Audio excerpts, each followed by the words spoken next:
A cincea echipă care a participat la task a fost formată din Ale și Virgil.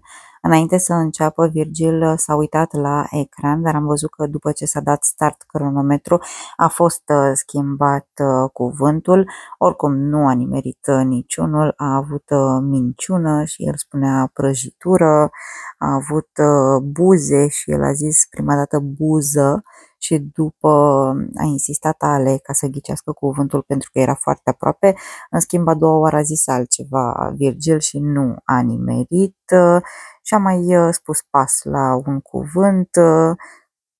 Așa că o concluzie, Virgil nu a reușit să ghicească niciun cuvânt. Oricum, majoritatea concurenților au avut 3 sau 4 cuvinte fiecare și au reușit să ghicească puține din ele. Cred că Liviu a ghicit cele mai multe, din ce am numărat, unul singur l-a ratat.